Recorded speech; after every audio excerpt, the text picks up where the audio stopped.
Okay, good afternoon, ladies and gentlemen, and I welcome all of you back to part 72 of Chris-Chan, A Comprehensive History. So, for the last couple of weeks, if you will, ladies and gentlemen, a lot of the videos related to Chris seem to be more in terms of, well, basically all of them consist of get Chris this thing, because that is what Chris currently wants at the moment. That is the only thing that is absolutely on Chris's mind, and it's sort of the only thing that, well, let's face it, Chris truly cares about anymore. So, with that being in mind, who is actually going to fill the gap nobody dares to dream to fill? That is consisting of getting Chris to, I can't remember if it was Magfest or BronyCon, it's got to be one of the two. All the while Chris actually has bills to pay, and, well, why anybody would be wasting their time is a moot point. But with that being said, we move on to part 72. So, let's go.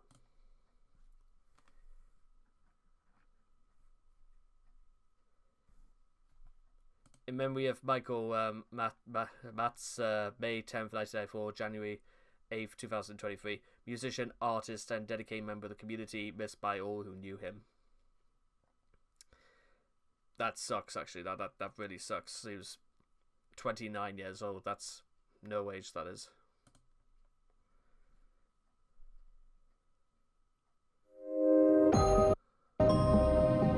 What made her this way?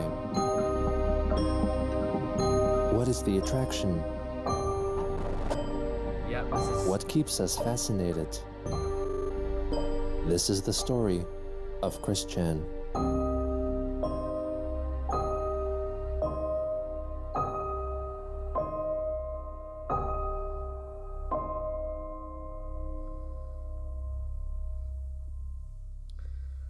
Right, here we go. Come on, Chris. What do you got?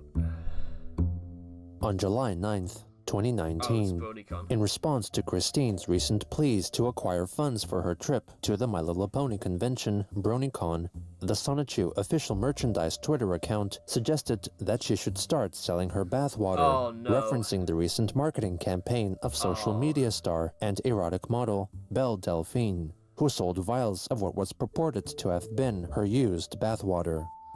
Chris rejected the idea because she was not perverted and did not find buying used underwear. Are you sure about that, Chris? You are not perverted. Let's see if just in the rest of this episode there's evidence to the contrary, but let's hold out. Appealing either. In addition, she could not sell bathwater since she took showers instead. After a short while, according to leaked private messages, Chris seemingly reconsidered and directly messaged the Trollsome merchandise account, asking if they would be willing to sell jars of her bathwater. Good to know that legitimately Chris changed his mind almost immediately. Oh dear, that's actually kind of funny. On her behalf, since she could not use her restricted eBay account. They declined her offer. On the social site Reddit, her devout follower, Jacob Sockness, revealed that the Sonichu merchandise account had falsely told Chris that he was interested in buying her bathwater, which Jacob at the time had no financial means of purchasing. He elaborated that it was instead necessary for Chris to send him some custom-made holy water infused with her own juices, which Sockness would use in his magic rituals. Upon believing that Sockness was interested in financially helping her, Chris finally followed his Twitter account. Oh boy. On July 10th, Christine declared that if 10 people were to buy her complete Sonichu comic book sets at $170 each within the next day, she would definitely be able to afford the accommodations during her BronyCon stay in Baltimore, Maryland. Well, so, yes, well, as I said last time, it seems as if Chris is the only one who actually benefits from this arrangement. What does anybody else get? Collections of Sonichu that you can just get online anyway, without having to Chris give any money whatsoever. Doesn't really seem as though anybody else gets anything out of this. She then went to her alternative Magi-Chan Twitter account and posed as her supposed husband, Magi-Chan, writing that Christine knew more about the dimensional merge than any troll who criticized her, and boasted about her growing powers of moving objects with her mind. Also on that day, Chris updated her Patreon supporters with altered pages from her Sonichu issue 8 comic, mostly changing. Actually, to be honest, I've got a better idea. You know what, guys? I'll give Chris some credit, because guess what? I can move objects with my mind as well. Watch this object.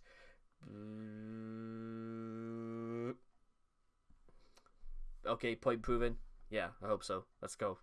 The birthdays of the Sonichus and Rosechus to match with the information that was dictated to her by the idea guys.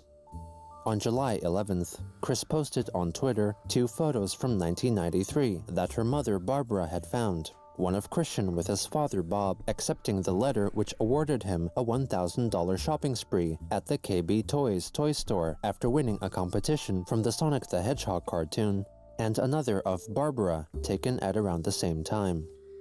Okay. On July 14th, Jacob Sockness tweeted, with Christine's approval, that he decided to create an eBay account on her behalf and would use his closet as a storage warehouse for all of her products and sell them on the auction site, splitting profits 20/80 in Chris's favor. When members of the Kiwi Farms suggested that Jacob would simply use unsold items for his own personal gain, he denied this claim on Twitter, calling Christine a true friend. Not long after, Sockness started a campaign on the fundraising site GoFundMe, aiming to raise $300 to kickstart the necessary funding for the purchases of boxes needed to contain Chris's sold items. On that same day, Chris announced that she received a generous donation from a fan and was able to book a room for the weekend she would spend at the convention.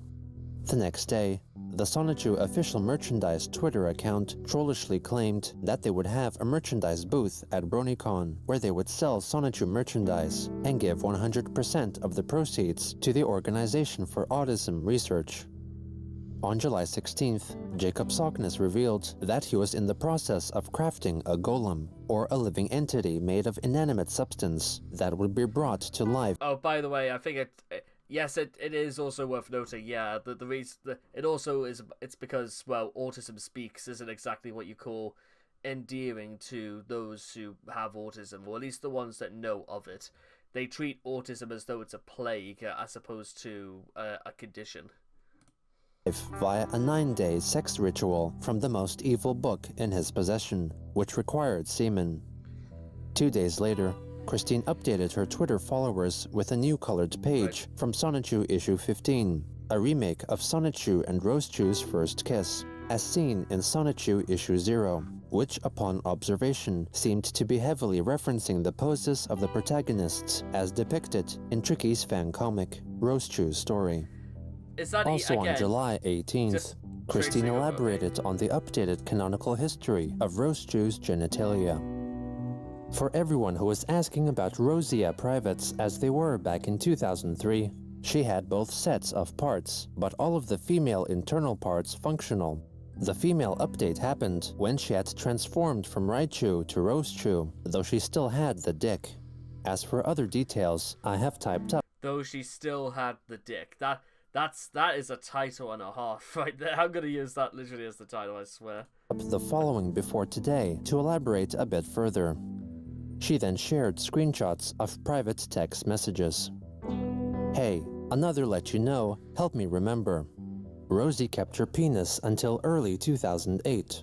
During 2007, she found her dick beginning to become unnecessary and functional, so she decided to schedule to have it removed by Dr. Silvestri. That should read to become unnecessary and dysfunctional. If it was functional, then it would have absolutely been necessary. So, Chris didn't even read this while he was writing it, did he? No, I didn't think so. One of the special Sonichus who is a very well-practiced, read, educated, certified, and qualified professional in as many medical fields possible. 2 days before her birthday in 2008, allow a day for initial recovery, so she would enter her day anew as a full-fledged woman. This is Chris, for in-depth surgery like that, I think you're gonna need at least more than 1 day to recover. I mean, first there's the shock, then there's the no feeling whatsoever. This entire thing reads as though Chris has absolutely no idea what he's talking about, as always. Is an important detail to know because I've been updating Book 8, where in the early part of the book, they have sex on the night of November 3rd, 2007. Her dick had become more dormant beforehand, while still being existent inside her, practically not coming out to play or becoming erect at all anymore. And, thus, her ability to photograph herself the following day in response to the trolls who were doing all that shit against me and my Sonichus and Roastchus and so forth. So, yeah, not even Jason Kendrick Howell was getting free cock when she pounced at him when she did after he flung a pickle at the back of her head. On July 22nd, the former... The only thing I have to say to any of this is that, well, the following day is Tuesday was sold, roast through back and forth. So yeah, it's not that. Oh yeah, it's this where she says, you know, dormant beforehand while she's still being existed inside her, practically not coming out to play. But isn't that kind of what a vagina is? It's an inverted penis. Is that technically what it is? Is it me? Again, I know I don't need you guys to say it for me, but is it me or does nothing Chris says make any sense? There we are. Can I actually turn down my light properly? Okay. So, yes, are we all agreed on that? Okay. Good. Moving on. The back of her head. On July 22nd, the former enablers Sarah and Steve announced to Chris that they apologized for letting her down and hoped that the three could spend some time together in the future.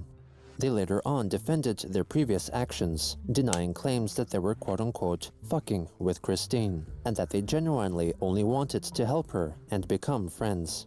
When asked, one of the pair answered that they lost their job, which put their proposed plans to move to Virginia and help Chris on pause, which upset Christine, in addition to their failure to respond to her messages, in a similar vein to how Chris had ignored Sarah and Steve before. By July 23rd, she had been updating her Patreon supporters with daily updates of at least one new page from Sonichu issue 15, with many suggesting that her seeming improvement in art style and high output of content was due to her tracing the panels from Tricky's Roastchus story comic. Chris denied the claims on Twitter. She admitted to using Tricky's art as reference for her own work and wrote that it helped her muscle memory greatly by copying the fan comics panels, helping her improve her own drawing capabilities. She commended Tricky's art style and that Chris's own dialogue-heavy comics were defensible since she had a ton of wisdom and thoughts to share. Tricky then... And you know, you may have a lot of thoughts and wisdom, Chris, but I'm failing to see any of this, especially when, remember, at the very beginning of this video, Chris said that he wouldn't sell his bathwater, and then immediately doubled down and said, you know what, yes I will actually. So, what wisdom are we meant to depict from this, Chris? Is that you don't know what you mean or what you're talking about because you don't think about anything before you actually do it? Even before you write anything down, you don't think about what you're doing, do you? I know this is all set in stone and this has only been proven time and again, but, well, let's pretend as though I didn't know that. Then addressed these claims on the Kiwi Farms, declaring that she knew for a fact that Chris was simply referencing her comic.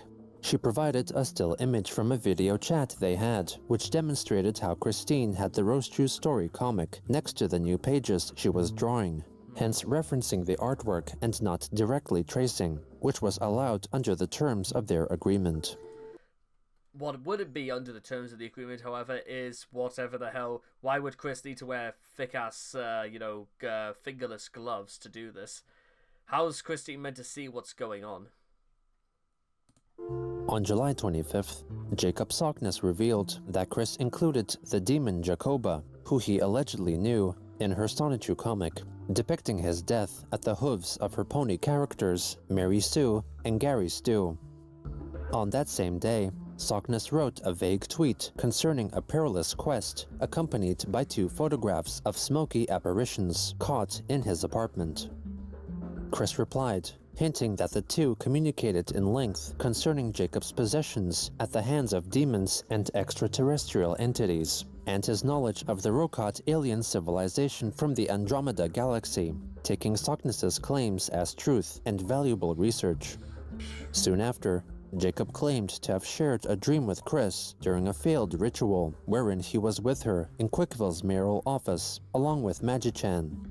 At around the same time, Sockness revealed that he was planning a several months visit to Chris's house sometime in early 2020, when they would perform the ritual which would complete the dimensional merger. Also on July 25th, the Sarah and Steven Twitter account asked observers what they should do to help Christine if they had the power to do so, positing, "You turn around and you never look back. That's how you help Christine. Let Christine help herself." Now, you may be arguing, ladies and gentlemen, and this is something I will back you guys up on, is that it's not for... Chris can't help herself. That's obvious.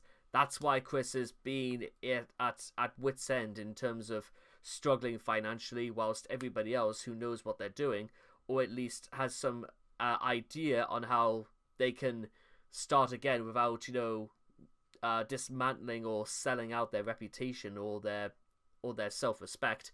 But Chris doesn't really see... I wouldn't, to be honest. There might have been a time before where I thought if I could, maybe I should. Nowadays, no, I don't think it's not worth it.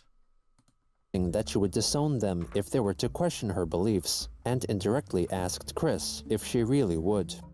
Around 2 hours later, they confirmed that possibly after seeing their recent tweet, Christine unfollowed Sarah and Steven on Twitter, with the pair concluding that her mental health was too far gone to accept any form of doubt in her thoughts, though within a day, she refollowed their account.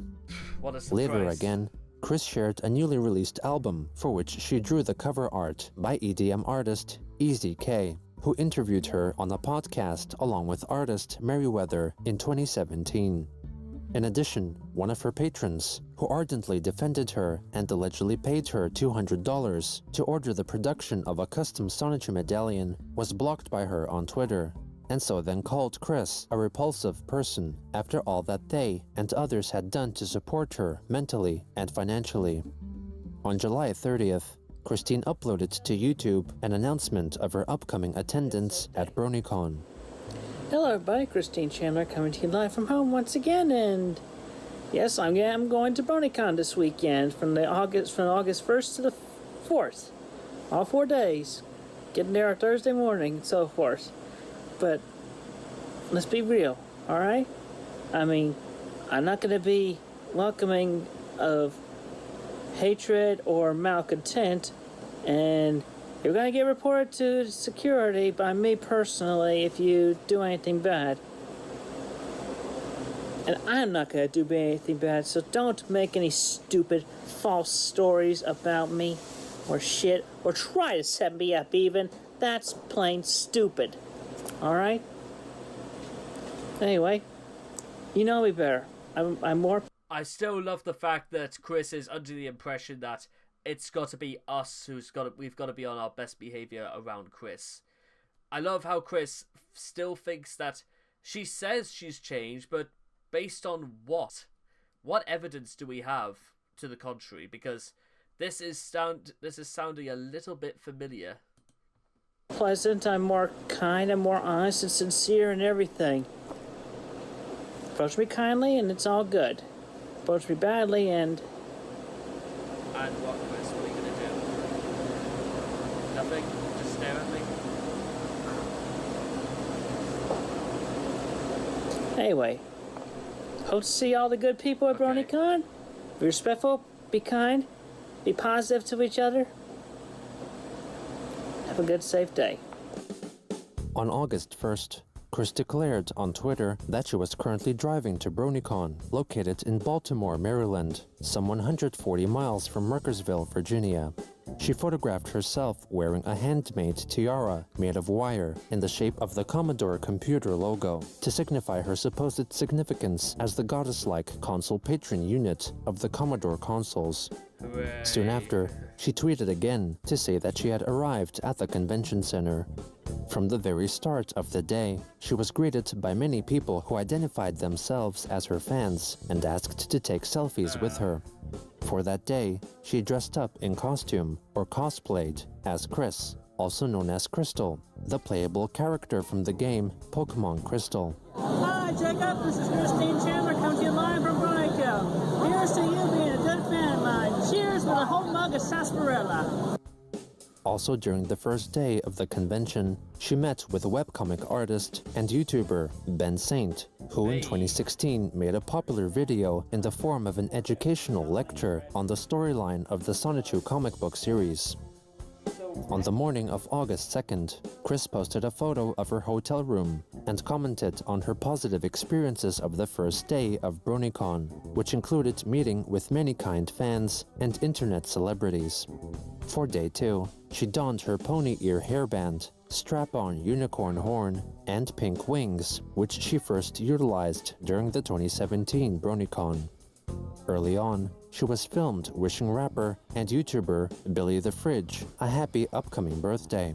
The video was later included in a special YouTube compilation video to celebrate the rapper's birthday. Hi, Billy. This is Christine Chandler coming to you live from BronyCon. You're an awesome dude and you have an awesome day. You're very often BillyWitchDoctor.com. He don't like giant chicken. In the evening, Christine Never trust a attended comedian the who From laughs the at their own Matrix to jokes. Silence of the Lambs panel, which featured My Little Pony-themed YouTube voice actors performing famous movie scenes as MLP characters, during which she placed her Nightstar pony plush doll in the seat beside her, as if to allow it to observe the panel itself. She also met with MLP artist Choco Pony, complimenting his comic, and gifted him a copy of the MLP-themed Sonichu issue 12-9. Later that night, Chris went to the Grand Galloping Gala concert, performed by costumed singers and dancers, where she and all other attendees witnessed two convention-goers getting engaged. After the show, she took a photo with the cast for a set fee. On the third day, Chris attended the TF2 Analysis Anarchy panel, chaired by a number of liked bronies with history concerning her, including Dr. Wolf, whose YouTube videos were the basis of a short Sonichu comic and Lego counseling video. Towards the end of the panel, Mad Munchkin, who had blocked Chris on Twitter, was proposed to by her boyfriend. A video of the event was filmed by fellow panelist Lightning Bliss, who had also blocked Chris on Twitter.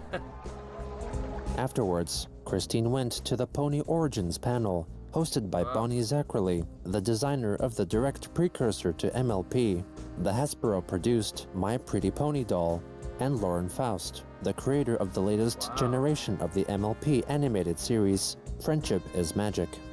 During a question and answer session, Chris got the chance to ask Faust a question. My question began from G1 about, who the Just, oh god, I can sense, you know what?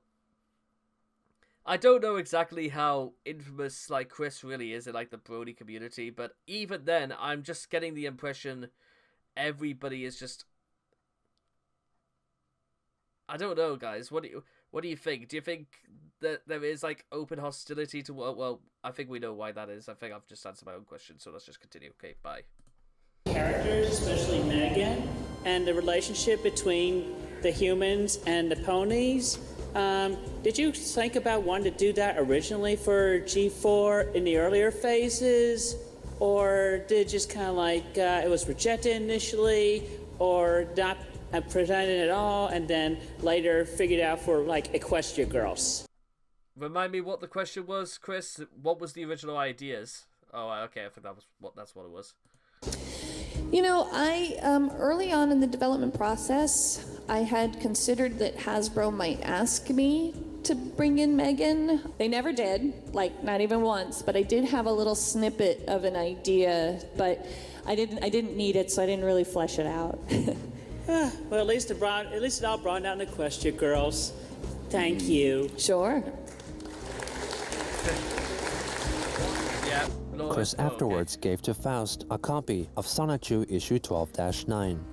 And yes, I wish that was the part that literally I could say didn't happen, but it is absolutely true. Apparently, Lauren Faust has a completely free copy of Sonichu, issue 12-9. And bear in mind, Chris was willing to give that away for nothing, whilst still expecting other people to pay for it so that they could get Chris to BronyCon in the. I thought that was the whole point of getting Chris to BronyCon, is in exchange for buying a complete collection of the comics. That's kind of weird how that turns out. She then met and photographed with Princess Celestia voice actress Nicole Oliver. Christine soon posted the photo of the two on Twitter, and many people in the tweet's replies alerted the actress of Chris's past deviancy. Oliver quickly went to Twitter herself to deny support or involvement in any disrespectful behavior.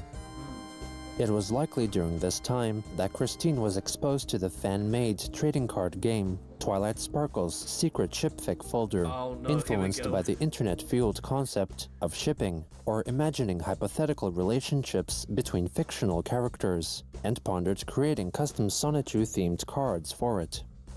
On the night of Day 3, Chris attended BronyPalooza, a concert featuring musicians from the MLP community. She took pictures of her Nightstar plush doll, seemingly enjoying the show. On August 4th, a couple of convention goers joined Christine in her car and drove together to a burger restaurant for lunch, where she talked about the dimensional merge and a new supposedly magical crystal she acquired, and showed off the binder filled with hand-drawn Sonichu comic book pages. On the drive back to the convention center, Chris played the mobile game Pokemon Go on both of her phones simultaneously while stopped at traffic lights. Upon the conclusion of the convention, she reflected on Twitter that she may have been recognized and approached by around 200 individuals, and thanked them all for allowing her to see sincere kindness and appreciation from everyone. Later on, she retweeted a post commanding fans of the My Little Pony Friendship is Magic TV show who would still continue to love it even after it concludes upon the completion of the current 9th season. Christine, though, added that the animated series would not end until season 14, as was apparently told to her by the actual characters of the show. She soon after shared photos of her purchases, which included autographs from many creators and actors present. Some Kiwi Farms members suggested that Chris spent over $1,000 during her stay at BronyCon. Jesus. On August 5th, Chris wrote a multiple tweet thread regarding her difficult day. Okay, the following I will only say and type one time, so listen up, everyone. I had a rough outing today, and on the way home, after starting the van, I'm whammed in the face with a sulfuric odor. Ugh. Silvana and I confirmed that there is now something wrong with the air conditioner, so we will have it checked at the local auto repair soon. Also, now I know what you're probably thinking. Just don't use the air conditioner. Just lower the window or something. Then if you're feeling warm in the car, Chris, it's really that. It's actually quite simple to do that. While hardly any noticeable damage has occurred, I hit the bumper of a parked truck in a parking lot while I was thinking about the next stop in our set of errands. I promised my mother pizza, so rather than risk my life with the van, I go onto my Papa John's app and order a pizza. Guess what happens? 20 minutes later, no delivery, and the tracker confirmed that the order was cancelled, and we had the cash to pay for it, so I try a second time. 5 minutes later, cancelled! Then on the third time, I used my debit card and put a note on there that it really was me personally making the order, and I gave them my new phone number that time. They called me, and the manager of the local Papa John's where the order was placed, he informed me that there was no way that they were going to come to this address to deliver ever again. Hangry, I felt like I needed to sort this out in person and face to face on the matter of principle. I start to head out, and what happens next? Albemarle County police car drives in. This was in response to the minor damage hit. There was no visible damage at all on the other vehicle, and yet this happens, making for whipped cream and cherry topper to the set of torture I have had to endure. I told the guy what happened, and my mother, being more calm than I was able to be at the time, we sorted it out, gave him our insurance info, and he went on his way. But I vented loud and proud. And after the damn unrequited arrests and dogpilings I've had to also endure from Albemarle County Police, I kicked his car 5 times. I have always wanted to do damage back at them for years, and it finally happened, and it felt so karma level zen and good. But I digress. After the cop left, I made my way to Papa John's and told him about my day and being hangry. He showed me something revolutionary. Page after page of calls and orders from people pretending to be my old phone number and my home address, and all of them voided. I risked my life in the van at this point going out now. But do you all know what this means? This address has been food blacklisted because of you bored pranking trolls and haters. I can only imagine and theorize how far this goes. I'll even bet that no matter from who or where I order from, even if I paid personally and in full, no food will be delivered here ever again, even in times when I don't have an available vehicle at all, or even able to use at Uber, which, by the way, they suck. Their app sucks. It does not work for me. You haters may laugh at yourselves now, but you all will be laughing out the other side of your face when fate, destiny, and karma smacks you hard and rough. Even possible, I'll have a tangible lightning bolt in my hand, and we'll see if you survive being paralyzed or worse. But, again, I digress. Despite what has happened, I actually feel like things are coming full circle. I feel successful. I feel like I was well heard and listened to. Oh, bonus! People saw Sylvana Rosechew and Crizel Rosechew fully visible and tangible by my side today. And the fact that we'll never ever receive any prank order pizzas here again. Yep, I feel successful. As for you prankster and hating lot, I hope you feel proud of yourselves. I could be without a vehicle, and no food will be delivered here, thanks to you lot, you cruel, dirty scum. Deep breaths, calm mind, and meditate. That is all I will say. I feel like I got out a lot of stress today. Thank you. Lightning bolt, blue heart, lightning bolt emojis. I suppose the only thing I could feel like to add that's actually quite new is that risk your life in the van. Chris, why don't you just, I don't know, walk to the store and go buy some food? Or rather, really, Papa John's? Why not just go to Domino's instead? They're much better. But that's just, maybe that's being subjective. And yes, Chris not only admitted to kicking a police vehicle, so yes, why Albemarle did not come back to Chris's address after hearing that, or better still, why Chris is so casually stating about whether or not he was contemplating trying to paralyze people. But there you go. Not long after, Chris updated her followers writing that she ended up receiving the pizza she had paid for with her debit card and returned home safely. From August 8th, Christine began uploading new Sonichu issue 14 pages, which largely functioned as an embellished, lightly illustrated diary of her experience at BronyCon. She highlighted that she was accompanied by her alleged spouses, Magi-Chan and Crizel, with whom she danced at the Grand Galloping Gala, as well as an unknown guy and gal.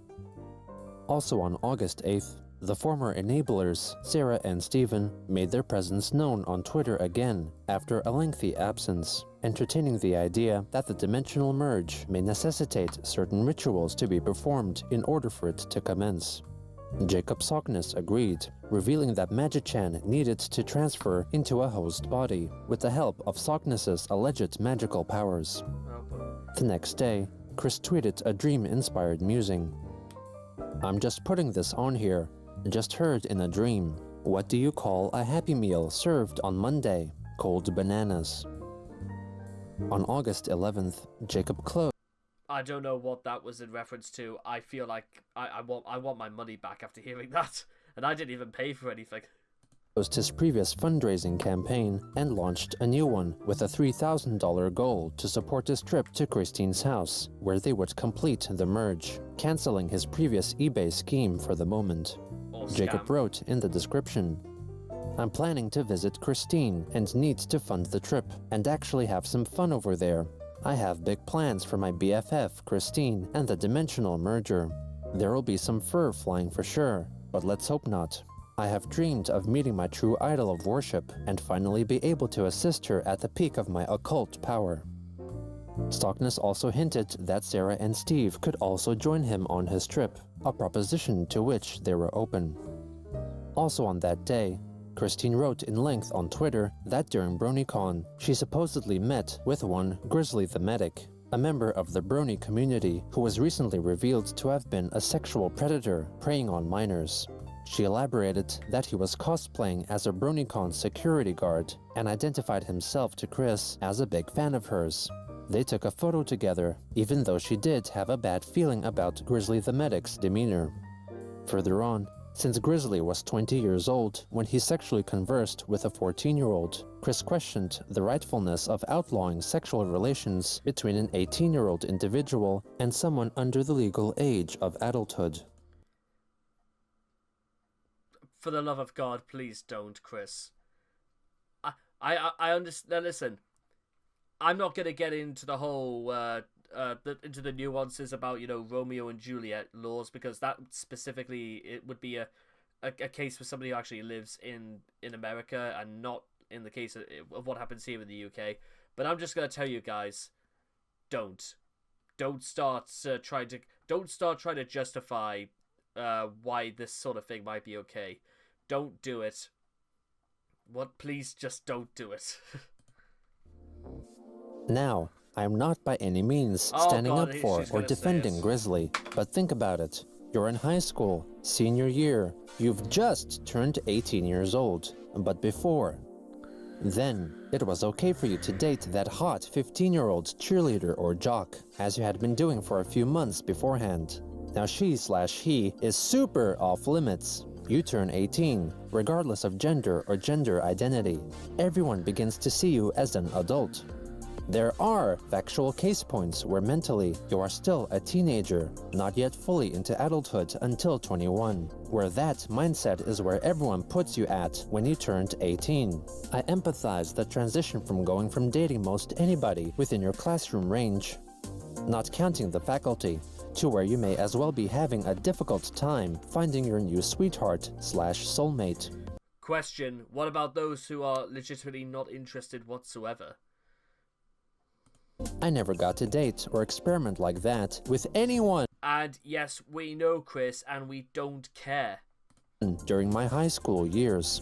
Hell, I still wish they'd offer a dating education class alongside sex ed, but that never crossed my mind. I was naive.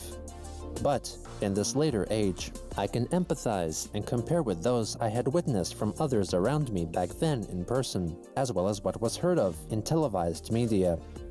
It makes one feel like in these states there should be a grace period from after the day of turning 18, like wait until high school graduation before you would have to ditch that cheerleader or jock's phone number for good, or something. Pondering it further, the suppression that gets instilled upon us at the numbered age date, and those of us who missed out on being amongst the popular ones who honestly were able to brag about. I made out with Jeremy under the bleachers during the big game against Milwaukee. Or, Jessica and I enjoyed a Pepsi and a couple of chili dogs before hitting the showers by my room and making passion behind my lenient parents' backs. Essentially, missed opportunities. Chris is under the impression that having sex when you're young is apparently a missed opportunity, huh? Is that what... Chris, I think, guys, I must... You can almost completely... mentally insert, ladies and gentlemen, this entire spiel, rant, whatever it's supposed to be, with the fact that Chris is only jealous because, never mind getting one up on people, Chris can literally never get it up ever again. And, well, this is it is, remember at the very beginning, again, I have to talk to you about, Chris not being perverted, and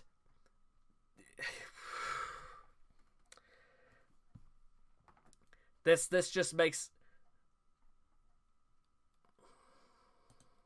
Doing things in efforts of fitting in and finding your place in the social hierarchy that was limited within the high school walls and zones, which all are super bogus to everyone. Feeling like you needed to have sex before turning 18, or some local talk crap like that, just to feel popular like the hip crowd there, or some Sigh. It's with the few people who feel so deeply missing out of these things from their respective pasts that they feel needlessly urged to make up for lost time by rocking the teenage cradle or something. Frustrating? Yes, just frustrating to everyone. Again, I'm not standing up, defending, or even remotely condoning what these pedophiles have. No, but Chris, it does sound like you're actually trying to almost, what's the word? You're trying to rationalize it. Have done. I'm just offering empathized perspectives that puts forth a few points on how they can come to be flawed in this way, also realizing and taking into account the possibility of local family history that might have scarred them for life, that hit them later on, and similar. These situations can be prevented to help these individuals find solace and ease into taking on their new age-restricted norm they are forced to endure upon turning 18. Because when you think about it, we all wish we got a chance to do what we wanted to before hitting the big 1-8. The age of consent system on that is not perfect. And now we have the responsibilities to catch these few people for the future of the communities and the kids. Also on August 11th, Christine posted 2 photos of herself and a new kitten that had entered her life, naming her Possie. She soon elaborated that the kitten wandered into the home from the leader of cats in their backyard, while Chris's mother was washing the dogs. Some concerned individuals who knew of Chris's living situation and past deaths of her cats allegedly reported this latest development to the Madison Green Humane Society, a no-kill shelter for abandoned and homeless cats. On August 14th, through her alternate Magi-Chan Sonichu Twitter account, Christine announced, playing the part of Magi-Chan, that he had successfully made his way fully into the real-world dimension of 1218, promising to release a video update soon. Magi-Chan soon clarified for a curious follower that the video address would be recorded after certain confidential circumstances were taken care of. The next day, when a Twitter user asked Christine what she did all day, Magi-Chan replied on her behalf, stating that Chris took care of the household, went out as needed, and did a bunch of heavy lifting, in addition to her brain working between dimensions and worlds. He also wrote that Chris kept herself clean and proper, making sure to deal with her excessive perspiration when it arose due to tense situations. The artist, Ben Saint, then posted a tweet with a photoshopped image of Christine wearing a t-shirt designed by Saint in support of the 2020 US presidential election candidate Andrew Yang, with Magi-Chan denying the endorsement. Saint afterwards asked Magi-Chan to consider voting for Andrew Yang, as this policy may increase Christine's monthly payments from the government and enable her to leave Magi-Chan. Magi-Chan wrote back that he was not amused by Saint's so-called meme, and was confident that Chris would never leave him, and that the Simpsons cartoon series character, Lisa Simpson, would become President of the United States. Chris then went to the online chatting application Discord to change her username from Chris-Chan Sonichu 1982 to Magi-Chris-Chan Sonichu 1982. Overall, so not much of a change there. You put like 5 characters in front. That's not a name change, Chris. On Reddit, Jacob Sockness wrote that Chris called him while her body was allegedly under the control of Magi-Chan and sounded fatigued. On August 16th, the supposed Magi-Chan wrote a tweet thread reflecting that upon reflecting on Christine's past tweets, he concluded that the numerous Brony analysts who blocked her in early 2019 did so on the basis of misunderstanding her past posts on Twitter as being malicious. He claimed that he personally spoke with TF2 Analysis YouTube series member Dr. Wolf, who agreed to allow Chris to become a member of the show for a short while. She drew a picture celebrating her achievements, which Magi-Chan believed was seen by the analysts in the wrong light, and so promised to ask Chris to make a new apology to them upon her return from Quickville. He also urged the Brony analysts to go to the Quickie and read through her archived past tweets starting from August 2018, linking to the Quickie article noting the events in Chris's life in the year 2017. After Christine supposedly returned from Quickville, she went to her own Twitter account to address the fact that the MLP creator... Oh, and by the way, I'm just going to say for the moment, ladies and gentlemen, I have to preface this because it's going to be such a huge part for the next, 13 parts out of 13, is that if you're not a fan, and if you are very confused about Chris going back and forth saying that Chris is now Magi-Chan, or Chris is now Sonichu, or Chris is now Mewtwo, if you're bored, or if you have no interest in this kind of nonsense, then sorry guys, but this is literally going to be a big part of this, is where Chris believes, well, guess what, Chris Chan Sonichu has it better, so why not be Chris Chan Sonichu? That's the play here, apparently. Who had blocked her at the start of the year apparently feared her and thought that she had malicious or even murderous intent, and denied she ever thought this way. She apologized to the creators for all she had said and done to have made her seem malicious, and promised to not talk about the matter ever again. Chris prayed that at a possible future convention, they could all meet on mutual good vibes. Also, spoiler alert, they don't. Probably for the best. On that day, MLP voice actress Andrea Libman shared a section of the illustrated children's book Love You Always by Robert Munch and Sheila McGraw, writing that she considered the part of the story where the elderly mother still loves and holds her adult son like her baby to have been creepy. Magi-Chan agreed with her sentiment. Further on, still posing as Magi-Chan, Chris wrote that he helped her color in new Sonichu pages, and revealed that Christine was working on a Sonichu expansion pack of cards for the Twilight Sparkle's Secret Shipfic folder card game, for which Magi-Chan allegedly contributed artwork of himself. On August 17th, Jacob Sockness tweeted that he wished that Christine would manifest herself in front of him during his rituals and see how their relationship will develop in person, revealing that since her energy has hugged, touched, and tickled him, Sockness wanted to be able to tickle her back. He attached a doctored image of mid-2000s Chris laying on his bed as Jacob hugged him from behind. He also showed pictures taken in his dimly lit apartment, showing himself performing a ritual and what seemed to be apparitions of alien beings observing from a distance. Later on, Sockness went to Reddit and made a post in his personalized form, or subreddit, dedicated to worshipping Christine's message, Cult of Quick. He wrote that he had performed a ritual with the attempt of summoning Chris's soul into his self-made golem and protecting her with his powers, which included dripping his own blood onto a photo of Chris that was placed on top of the golem. He purported to have felt her energy peak in his apartment and gave the golem a kiss. Over on Twitter, Jacob elaborated that the summoning ritual did not successfully cause Christine to materialize in front of him, but the doll did have an alive feeling to it. He vowed to sleep with it to see if anything further would happen. On August 18th, the alleged Magi-Chan, claiming to be in control of Chris's body, uploaded his first YouTube video on Chris's YouTube channel, recorded 3 days prior. Good day, everyone. It is I, Magi-Chan Sonichu.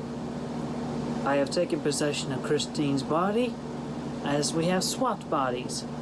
Her soul is in my body, as you can see right behind me, on the opposite side of the dimension curtain. I am recording this today, as definitely backed up by Christine's second phone. It's August the 15th.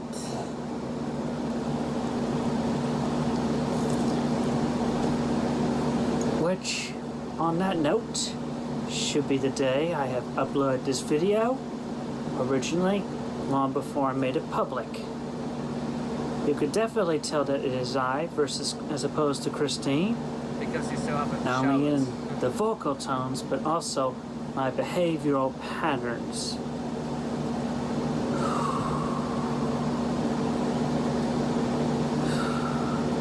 The dimension merge continues to progress. An event will happen very soon where my body fully comes into this 1218 dimension. And I will be swapped back with Christine, and everything will definitely further progress from there.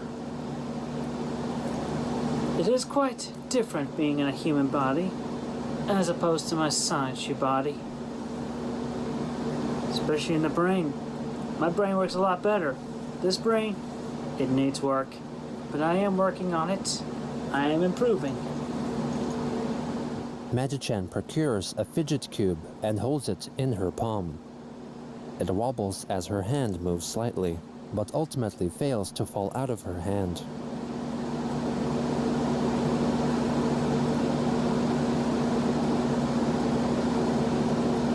Well, that aside anyway, still working on it.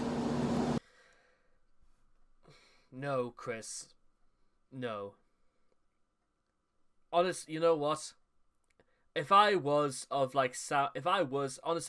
Chris's, like, parent, like, forget Bob, forget Barbara, if I actually, like, was in a position to say, I would sit Chris down and just say, Chris, what are you doing?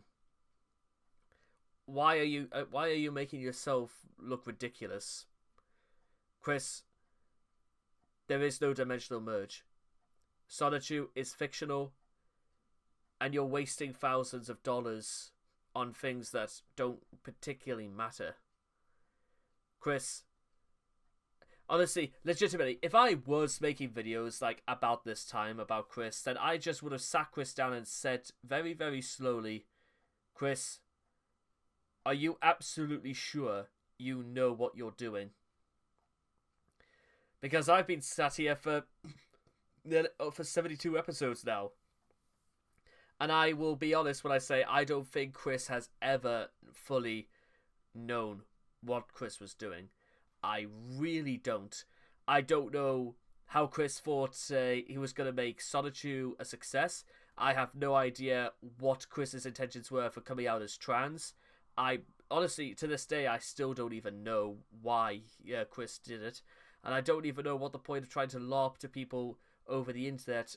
Like, Chris, you've heard the old saying before, can you not find people your own age? But, Chris, can you just find anyone whatsoever? Is this the best you can do? She's got power. I'm helping her find it. And she's borrowing my power too. She'll be making the journey very soon to progress everything there is. We will all be able to see and coexist with each other very soon. At least at this point, our wisdom, intuition, and other thoughts are able to be shared in this realm. So take that as you will. Be good. Be safe.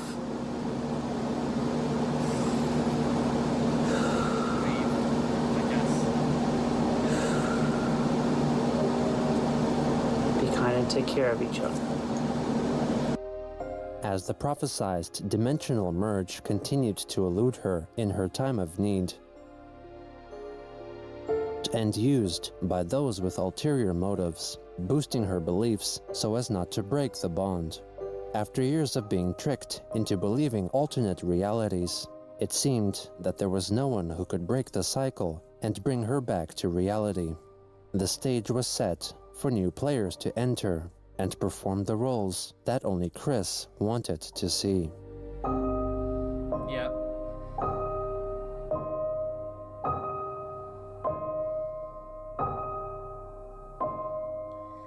it's got F all to do with whatever people like you and I think, or it's no point in trying to suggest the idea that, guess what, any one of us could make Chris see reality for what it was, because reality disappoints Chris. Reality is something that Chris does not like, so therefore escape it or only be a part of it when it absolutely needs to be. Because, like I mentioned again, apparently, bumping somebody's van and then trying to run away from it for the police to come up and then kicking a policeman's car is apparently too much in terms of reality disappointing Chris, when it comes to responsibility and authority needing to take center stage. But there we are, ladies and gentlemen. That was part 72. And again, you may notice going forward the intro is becoming glitchy and sort of like spazzing out a little bit. Well, that's because, well, the madness that is still to come. And with all that being said and done, I hope all of you guys enjoyed part 72. And I cannot wait to see all of you guys again in the next video. So take care, and bye-bye for now.